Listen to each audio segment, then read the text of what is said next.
en prison. Le président Gbagbo ne m'a jamais parlé par intermédiaire. Depuis que je le connais, que je fonctionne avec lui, dans notre fonctionnement, il ne me parle jamais par intermédiaire. La seule fois qu'il m'a demandé de faire une commission, c'était dans sa cellule. Moi, j'ai vu mon mentor, mon chef, tout malheureux.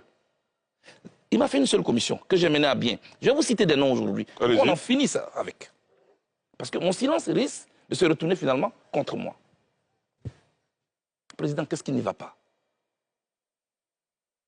Il me dit, il y a un problème. Président, il y a quel problème? Ça, c'est la commission qui m'a faite.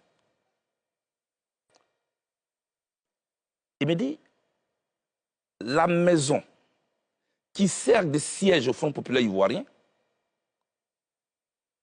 appartient à Nadi Bamba. Je dis, mais comment? Il dit, petit, il faut laisser ça. Donc, elle est en colère. Est-ce que tu peux m'aider? C'est tout ça que vous voulez que je parle ici? Je veux dire, vous me mettez en mission? Il dit oui. Afi N'Guessan, dont on disait qu'il était mon ami. Si j'étais en parlant avec lui, comment j'aurais fait cette mission? Donc, le lendemain à 7 h, quand on ouvre les cellules, il est 6 h à Abidjan. Je vais au téléphone chez les gardes. Je demande à parler à Mme Angéline Kili, que je salue au passage, l'épouse d'Afi N'Guessan. Je l'ai au téléphone, heureusement. Je dis, maman, passez-moi votre mari. Hésitante qu'elle était, je la taquine. Maman, où vous faites chambre à part? Elle dit non, elle me le passe. Je dis, président Afi, je cite des noms, il est en vie. Le président Gbagbo souffre d'un problème. Votre siège est la maison de Nadi Bamba. Est-ce que vous pouvez rétrocéder cette maison? Il dit, mais ce n'est pas possible. Nous, c'est nos DG qui ont cotisé pour payer cette maison. Comment elle appartient à Nadi Bamba? Je dis, laisse tout ça, président. Fais-le au nom du président Gbagbo. Je t'en prie. Pour sa santé en prison, fais-le pour lui. Il dit, OK. Comme elle m'a traduit en justice, Là, c'est le président Afi qui parle. Le président Afi qui parle. Demandez au président de lui demander de me donner quelqu'un de confiance pour que le problème soit réglé devant un huissier. Moi, j'étais content parce que je vais de réussir un exploit pour mon patron. Je vais donc dans la cellule du président Gbagbo. Il dit, président, le problème est résolu. Demandez à Nadi Bamba de nous donner un an. Je vais donner à Afi, il m'attend au téléphone. À la CPI, le président a oublié de se lever pour aller au téléphone chez les gardes. Donc ceux qui racontaient que, oui, il y a des appareils enregistrés, tout ça c'est faux. Tout est suivi à la CPI. Il est parti, il a demandé le numéro, il est venu, il m'a donné un nom. Comment il s'appelle? Ousmane Si Savané, avec son numéro. Voilà le nom que Nadi Bamba a donné. Tout content, je vais au téléphone, je dis à Afi N'Guessan, voici le numéro. Le samedi, nous descendons donc dans la salle de visite. Nadi Bamba est contente. Merci Blé. La maison m'a été rétrocédée. Si je vends cette maison, je te donnerai ta part. Je dis non, attention, moi je ne suis pas un agent immobilier. Peut-être que c'est là ma faute. Mais j'ai plutôt une commission à vous faire. Évitez d'aller prendre les problèmes dehors pour les emmener en prison. Ça fait souffrir le président. Vous ne savez pas ce que c'est que la prison. Ali, je dis aujourd'hui aux membres du PPACI, ce qui leur sert de siège aujourd'hui, c'est la seule commission que le président Gbagbo m'a faite. À partir de là, est-ce que je deviens l'ennemi?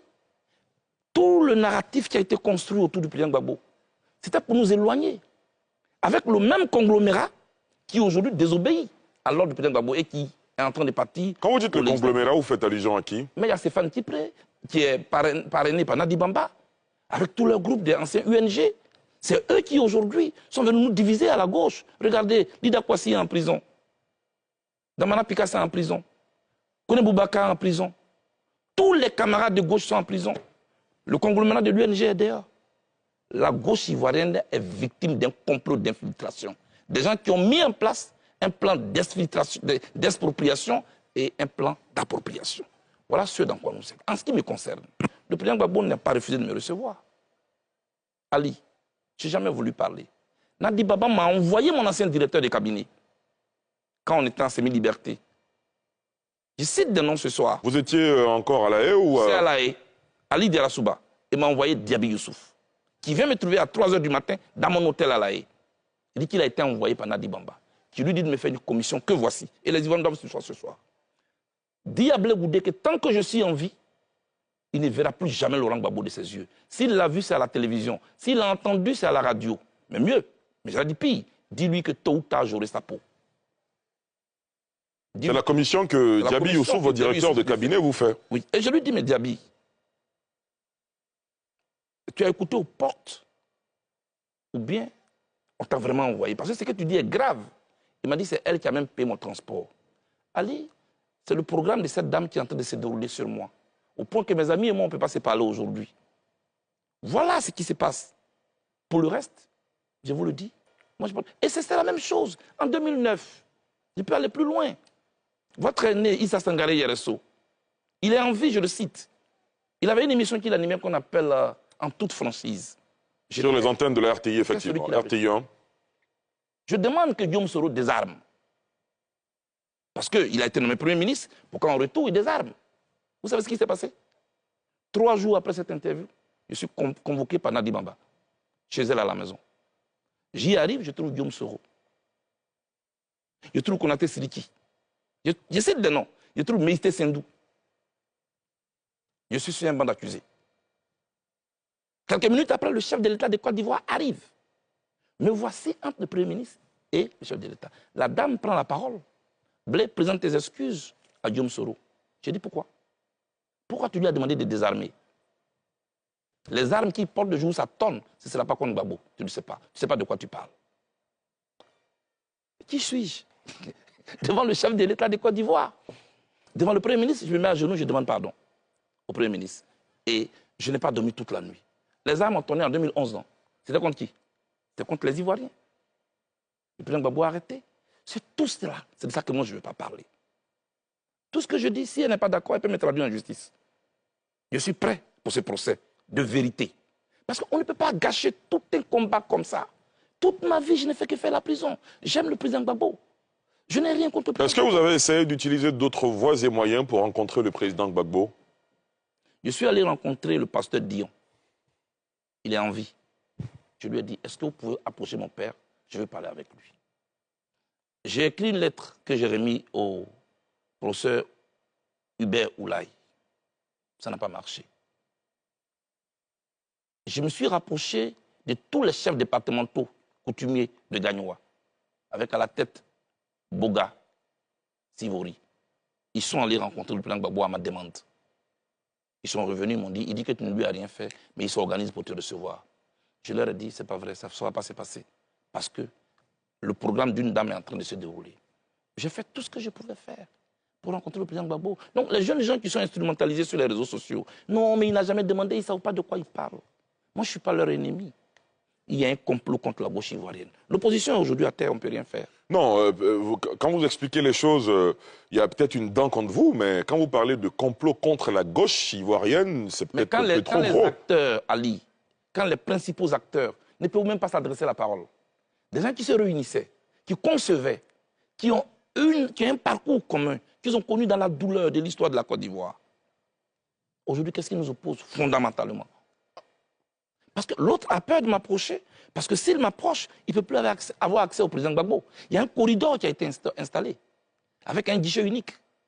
Si tu ne passes pas par là, tu ne peux pas. Demandez-le à tous. On se parle souvent en cachette. Voilà l'atmosphère qui a été créée. En conclusion, je lance encore cet appel. Moi, je demande pardon au président Gbagbo si je l'ai choqué. Je ne sais pas ce que j'ai fait. Mais je pense que je peux encore lui apporter beaucoup. Mettons-nous au-dessus de tout cela. Il demeure mon père. Très bien. Alors, et sur ça, justement, j'ai 2 petites questions. Alors, ce n'est pas Nadi Bamba qu'on a entendu inscrire en faux le fait qu'on ait dit que ce soit Blé Goudé qui lui faisait la cuisine à la haie. C'est le président Gbagbo lui-même qui l'a dit lors d'un meeting où il y avait des dizaines de milliers de personnes. Ça, c'est la première chose. Et puis, deuxièmement, Monsieur le Président, si vous me permettez, est-ce que dire tout ceci de celle qui est son épouse aujourd'hui ne va pas enfoncer le clou? Charles Blé Goudé est-il prêt à aller jusqu'au bout? Non. Ce n'est pas une question d'aller jusqu'au bout. Je prends à témoin le journaliste qui est là. Ça fait 3 ans que je suis en Côte d'Ivoire, qu'on m'accuse de tous les maux d'Israël. Je n'ai jamais voulu parler. Mais la rumeur court, elle court, elle court. Le silence est d'or, c'est vrai, mais le silence a souvent des relents de trahison et de complicité. Votre silence peut vous condamner, souvent. C'est pourquoi je veux éclairer en interne des Ivoiriens. Ça veut dire que durant toutes ces années, vous avez souffert? Oui, il y a des souffrances silencieuses qui détruisent plus que les bombes. Je souffre de ma séparation avec le président Gbagbo. Parce que j'ai beaucoup souffert avec lui. Je ne dis pas que j'ai souffert pour lui. Parce que moi, je souffert pour mes idées, pour mon idéal que je portais. Les Ivoiriens sont témoins. À la Cour pénale internationale, on ne s'est pas servi de moi pour condamner le président Gbagbo. C'était là que ça se jouait, la fidélité. J'ai été fidèle. Mais quand on sort de là, parlant de cuisine, vous me voyez moi en train de sortir de prison et je fais le tour des meetings pour dire oui, c'est moi qui suis. Non. Dès que nous sortons de prison, elle actionne des cyberactivistes sur les réseaux sociaux. Ah oui, Gbagbo ne parle plus à Blé Goudé. Moi, j'essaie de nier pour dire non, c'est pas vrai, parce que je veux protéger l'image du monsieur. Ah non, et puis des paroles sortent. Non, c'est pas lui qui cuisinait. J'ai donc obligé de rétablir la vérité, comme je suis en train de le faire ce soir. Et quand c'est lui-même qui parle maintenant? Oui, tout ça, je comprends aussi. Je ne veux pas commenter les propos du président Gbagbo. Je m'interdis ça. J'ai dit qu'il a tous les droits sur moi. Très bien. Je lui donne tous les droits sur moi. Mais les chauffeurs de café à côté, je ne veux pas. Vous savez, quand on a renvoyé ta maman à la maison, pour ceux qui ont grandi dans le cours, la nouvelle épouse qui arrive, son enfant est qui vient là. Ils volent même la viande dans la sauce. Ils savent que c'est lui, hein. Mais toi dont la mère est partie, c'est toi qu'on va accuser comme le petit voleur. Et tu en souffres, et tu ne peux rien dire. Et papa ne peut rien dire. On a vécu ça, moi j'ai vécu tout ça. Donc je comprends, mais acceptez que je ne commande pas les propos du président Gbagbo. Mais ce conglomérat-là est en train de détruire notre combat. Voilà ce que je dis.